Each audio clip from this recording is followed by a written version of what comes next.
안녕하십니까? 예수소망교회 교회학교를 섬겨주시는 교사 여러분, 이영재 목사입니다.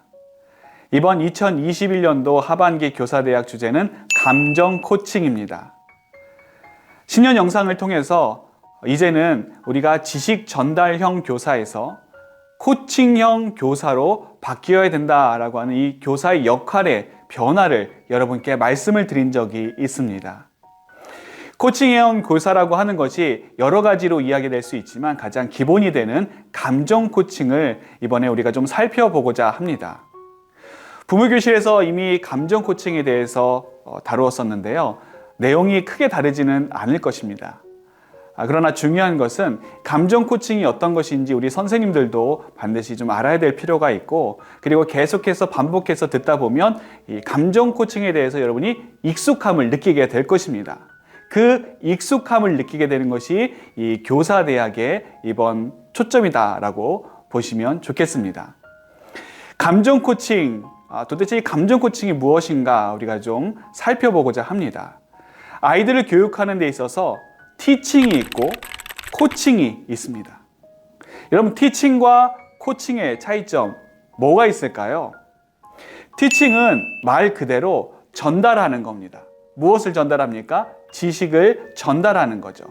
그래서 일반적인 학교 교육이 예전에는 이 티칭형 교육으로 많이 이루어졌습니다. 교사가 많은 학생들에게 지식이라든지 또 기술을 가르쳐주는 그러한 유형이 이 티칭이라고 볼 수가 있겠습니다. 이 티칭형 교육은 질문과 답이 정해져 있습니다. 1 더하기 1은 2가 되는 것이죠. 선생님이 학생들에게 질문을 할 때는 반드시 그에 대한 답을 기대하게 되어 있습니다. 그 답은 선생님이 원하는 정답을 이야기해야 그것이 정답 처리가 되지, 그렇지 않고 학생이 이야기하고 또 학생의 생각을 이야기하면 그것은 답이다라고 할 수가 없었던 것이 바로 이 티칭형 교육입니다. 하지만 코칭형 교육은 좀 다릅니다. 코칭이라고 하면 우리가 흔히 스포츠라든지 어떠한 지도를 받는다든지 훈련을 받는다든지 그런 것들을 떠올릴 수가 있는데요. 코칭은 잠재 능력을 끌어내는 것입니다. 그렇기 때문에 코칭은 상대방의 가능성에 초점을 둡니다. 어떤 가능성인가? 문제 해결이 그에게 있다라고 하는 가능성입니다. 문제 해결 능력이 선생님에게 있는 것이 아니라 학생에게 있는 것이죠. 그리고 또한 이 코칭의 특징은 현재 상태에서 원하는 상태로 인도해 가는 그런 기법입니다. 현재 상태에서 원하는 상태로 인도해 가는 기법. 선생님이 원하는 어떠한 상태가 있습니다. 그 상태로 아이들을 무조건 그냥 끌고 가는 것이 아니라 잘 그들이 갈 수 있도록 인도해 주는 방식이 코칭형 교육이다라고 할 수가 있겠습니다. 그렇기 때문에 이 코칭형 교육은 받는 사람과 또 가르쳐주는 사람, 코치와 또 코칭을 받는 사람이 서로 인격적인 관계가 되는 것이 상당히 중요합니다. 코칭형 교육에서 중요한 것은 이 코치가 되는 선생님이 아이들로 하여금 스스로 생각할 수 있도록 도와주는 것이 중요한 것이죠. 예를 들자면 소크라테스의 삼파술이 바로 이 코칭형 교육이다라고 할 수가 있겠습니다. 그렇기 때문에 이 코칭형 교육은 질문과 답이 정해져 있지 않습니다. 또 질문도 광범위하죠.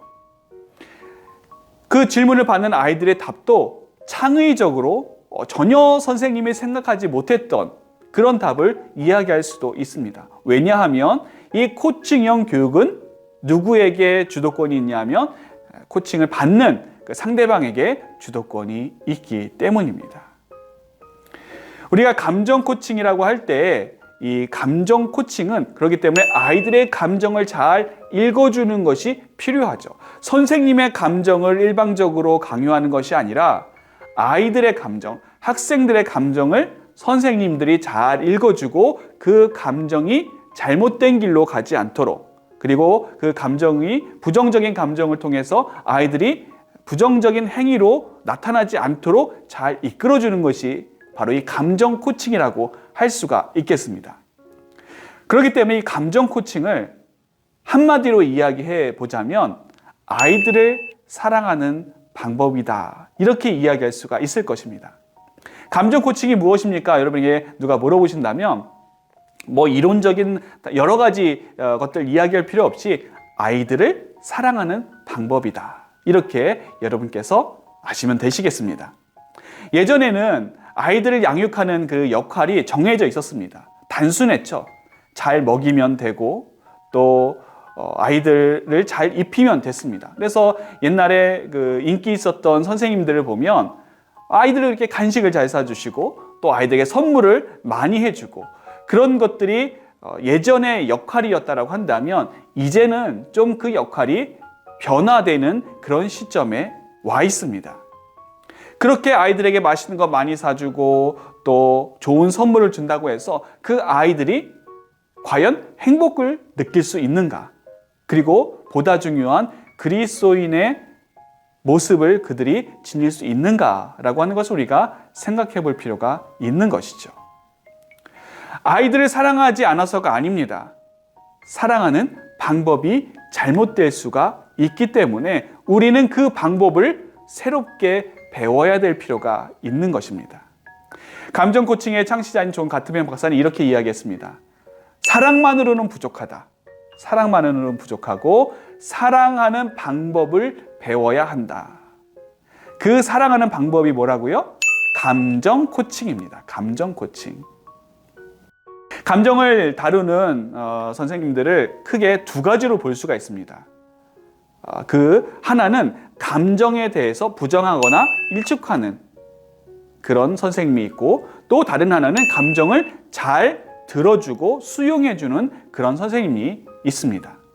감정을 이제 부정적으로 다루는 그 선생님들은 크게 세 가지 유형으로 볼 수가 있는데요. 첫 번째는 감정 일축형입니다.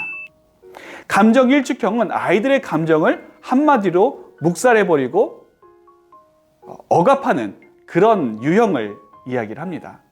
예를 들어서 아이들이 선생님께 이야기를 합니다.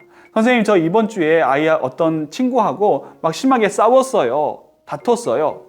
그러면 선생님이 뭐라고 이야기하느냐? 이 감정 일축형 선생님은 그러면 안 되지. 예수님 믿는 사람이 그렇게 친구들하고 싸우면 어떡해? 예수님께서 뭐라고 하셨니? 친구들이 너에게 잘못을 했을 때 70번씩 7번이라도 용서해 주라고 하셨어. 그러니까 너는 앞으로 친구들과 싸우거나 또 안 좋은 일이 발생하지 않도록 그 친구에게 가서 먼저 사과하고 너가 그리스도인으로서의 모습을 잘 보이는 게 좋겠다. 이렇게 이야기하고 이렇게 접근하는 방식이 감정 일축형입니다. 만일 그 이야기를 아이가 들었을 때 아이는 어떤 생각을 하게 될까요? 아, 그렇지. 내가 잘못 생각했어. 내가 생각이 짧았어. 예수님 믿는 사람이 그렇게 친구들과 싸우면 안 되지. 그런 생각이 들까요? 그런 생각이 드는 아이는 정말 훌륭한 아이입니다. 근데 대부분의 아이들이 그렇지 않죠. 아, 선생님은 나의 말을 듣지 않는구나. 선생님은 나보다 그 아이가 더 중요하구나. 그렇게 생각을 하고 마음의 문을 닫아버리게 됩니다. 두 번째 유형은 축소 전환형입니다. 이 축소 전환형은 감정에 대해서 아이들이 느끼는 감정을 축소합니다. 아, 이거 별거 아니야. 뭐 그럴 수 있지. 뭐 살다 보면 그렇게 되는 거야 하면서 아이들의 그 느꼈던 감정을 축소합니다. 그러면 아이들이 자신의 감정에 대해서 의심을 하게 되죠. 나는 이런 감정을 느꼈는데, 나는 화가 나고 또 섭섭하고 서운한 감정을 느꼈는데 내 이 감정이 잘못된 건가? 불안하게 됩니다. 그리고 귀가 얇아지게 되죠. 세 번째는 지도부재형입니다. 지도부재형은 감정은 수용합니다. 아이고 그랬구나. 아이고 얼마나 속상했니. 그런데 그 뒤에 어떻게 해야 되는지 지도가 따르지 않습니다. 바로 방향을 전환시켜서 다른 화제로 이야기를 끌어갑니다. 아, 그건 그렇고 이번에 우리 다른 여러 가지 일들에 대해서 아이들이 느꼈던 그 감정이라든지 그 이야기와는 전혀 반대, 전혀 다른 방향의 이야기를 해 나가는 것이 바로 이 지도 부재형이라고 할 수가 있겠습니다. 그러면 아이는 내가 어떻게 행동을 하고 또 어떻게 반응을 하든지 그건 나의 마음대로 나에게 달려있구나, 그렇게 생각을 하게 되는 것이죠. 무책임한 그리스도인으로 자라게 되는 것입니다.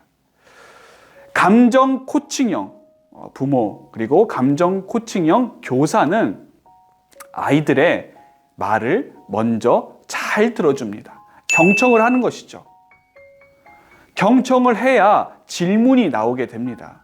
잘 들어야 이 아이가 왜 그렇게 판단을 하고 그렇게 생각을 하고 또 그런 마음이 들었는지를 알게 되죠. 그 경청을 통해서 우리는 그 아이를 인정할 수가 있게 됩니다. 그리고 공감할 수가 있죠. 그랬겠구나. 정말 속상했겠구나. 선생님 같아도 정말 화가 났을 것 같아. 선생님 같아도 너무 속상했을 것 같아. 그렇게 공감을 해주는 겁니다. 그런 다음에 바로 지도가 뒤따르는 것이죠. 그렇기 때문에 코칭형 교사로서 중요한 것은 경청, 인정, 공감, 지도입니다. 이 순서가 중요해요. 그런데 대부분의 선생님들이 뭐가 먼저 나가냐면 지도가 먼저 나갑니다. 그렇게 하면 어떡하니? 이렇게 해. 근데 이 아이들은 감정을 해소하는 것이 먼저이기 때문에 이 선생님의 지도가 먼저 나오게 되면 그 지도가 아이들의 귀에 들리지 않습니다. 먼저 잘 들어주고 그리고 공감해주고 인정해주고 그 후에 지도를 하는 것이 보다 효과적인 아이의 지도 방법이 되겠습니다. 여러분, 이 앞자만 따면 경, 인, 공, 지. 그래서 어떻게 하면 우리가 좋은 코칭형 교사가 될 수 있는가? 경, 인, 공지만 잘하면 여러분께서 아주 훌륭한 교사 선생님이 될 수가 있습니다. 아이들에 대한 감정적인 지지가 먼저 가야, 그래야 아이들이 선생님들의 지도를 따르게 됩니다. 많은 아이들이 선생님께 부정적인 피드백을 하고 또 버릇없이 하거나 또 지도를 안 따르는 경우는 그 아이들이 충분히 감정을 지지받지 못했기 때문에 그런 것이죠.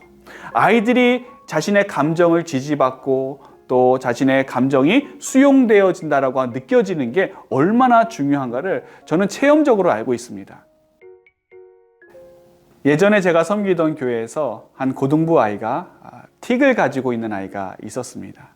근데 그 아이는 자기가 그러한 버릇을 가지고 있다라고 하는 사실조차도 몰랐습니다. 나중에 그 아이의 삶을 좀 들어보니까 참 가정에서도 또 학교에서도 어느 누구도 이 아이를 감정적으로 지지해 주는 곳이 없었습니다.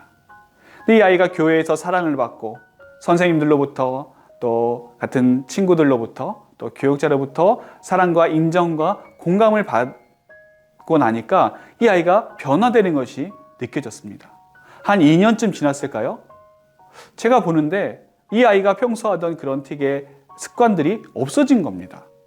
완전 굉장히 놀랐어요. 그래서 그 아이에게 물어보니까 자기가 선생님들로부터 또 아이들로부터 교회에 와서 감정적으로 지지받고 인정받고 칭찬받고 했던 것이 이 아이의 자존감을 높여주면서 자연스럽게 그런 버릇도 사라지게 된 것이었습니다. 전 그 사건을 통해서 감정적으로 지지받고 또 감정적으로 공감받고 인정받는 것이 얼마나 중요한가라고 하는 것을 다시 한번 깨닫게 되었습니다. 혹시 우리 교회 아이들 중에서도 그런 어느 곳에서도 감정적인 지지를 못 받는 아이들이 있다라고 한다면 여러분, 그 아이들이 감정적인 지지를 받을 곳은 우리 교회밖에는 없습니다. 우리 부서밖에는 없죠. 어떻게 생각하면 우리 선생님들, 여러분만이 아이들을 감정적으로 지지해 줄 수 있는 마지막 보루일지도 모릅니다. 감정형 코칭, 여러분, 그렇기 때문에 우리가 아이들을 코칭형 교사로서 대함에 있어서 감정적인 부분을 먼저 수용하는 것이 참 중요하겠다는 생각을 해보게 됩니다. 1960년도에 뇌과학자인 폴 맥리라고 하는 박사는 뇌가 3층 구조로 되어 있다라고 하는 그런 것을 발견을 했습니다. 여러 가지 그런 이야기들이 있지만 간단하게 말해서 제일 중요한 것, 우리가 많이 들었던 이 전두엽, 이마 앞쪽에 있는 전두엽을 통해서 아이들이 인성이라든지 또 합리적인 사고라든지 중요한 것들이 잘 발달되게 되어 있습니다. 이 전두엽이 중요한데요. 이 전두엽은 초등학교 5학년 정도가 되면 가완성이 됩니다. 그리고 사춘기 기간 동안에 리모델링을 거쳐서 남자는 평균 30세, 여자는 평균 25세 정도가 되면 이 전두엽이 완성이 됩니다. 이 전두엽이 완성이 되면 그때부터 어떤 사고를 할 수 있느냐? 이성적이고 합리적인 사고를 할 수가 있는 것이죠. 그렇기 때문에 우리 교회 학교 아이들, 지금 우리 아이들이 겪고 있는 이 시기는 전두엽이 완성된 시기가 아니라 완성되어져 가고 있는, 자라가고 있는 그 시기입니다. 그렇기 때문에 아이들은 이성적인 사고라든지 합리적인 사고를 제대로 할 수가 없습니다. 어른만큼 할 수가 없죠. 그런 상황 속에서 아이들에게 이성적으로 또 합리적으로만 다가가게 되면 아이들은 그 앞에서는 그것을 그런 척하고 받아들이지만 사실 그보다 앞서서 이 아이들을 지배하는 것은 감정입니다. 감정이 먼저 충족되어지고 감정이 먼저 채워지지 않으면 이성적인 사고라든지 합리적인 판단이 그들에게 완전히 수용되지는 않는다라고 하는 것이죠. 동생을 때린다든지 아니면 친구들을 괴롭힌다든지 이 모든 이것들 접근함에 있어서 그들의 감정을 먼저 읽어주고 너 그러면 되니? 형이 돼서 예수님 믿으면서 예수님의 아이가 너 그렇게 하면 되니? 이런 접근들은 아이들에게 아무런 효과를 거두지 못한다라고 하는 것입니다. 그렇기 때문에 여러분께서 유념해 두셔야 될 부분은 아직 우리 아이들은 전두엽이 완전히 형성되지 못했다. 아직 불완전한 존재고 아직 미완성적인 존재이고 아직 완성을 향해 한 걸음 한 걸음 나아가는 존재들이다 라고 하는 것을 여러분께서 꼭 생각해 주셨으면 좋겠습니다. 오늘 우리가 감정 코칭에 대해서 이야기를 나눴는데요. 3가지만 여러분 기억하시면 됩니다. 첫 번째, 감정 코칭이 무엇인가? 감정 코칭은 우리 아이들을 사랑하는 방법이다. 그리고 감정 코칭을 우리가 어떻게 하면 잘할 수 있는가? 경인공지, 경청, 인정, 공감, 그리고 난 다음 지도. 이것을 여러분께서 기억해 두시길 바라고요. 그리고 마지막, 이 전두엽. 우리 아이들은 아직 완성된 그런 전두엽을 가지고 있지 못하기 때문에 이 아이들에게 합리적으로 이성적으로 다가가기보다는 그들의 감정을 먼저 읽어주는 것이 중요하겠다.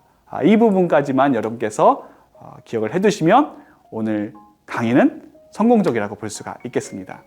오늘은 여러분 이 감정 코칭에 대해서 개론적인 부분을 말씀을 드렸고요. 다음 주에 우리 각 부서 교육자들이 좀 더 구체적인 방안, 어떻게 하면 우리 연령대에 맞는 감정 코칭을 할 수 있을지 아주 다양한 방법으로 여러분께 강의를 해드리고자 합니다. 여러분 기대해 주셔도 좋고요. 이 감정 코칭에 대해서 좀 더 많은 관심이 있으신 분들은 관련 책자가 많이 나와 있으니까 참고해 보시면 좋겠습니다. 이상으로 2021년도 하반기 교사대학 강의를 마치도록 하겠습니다. 여러분 다음 주에 뵙겠습니다. 감사합니다.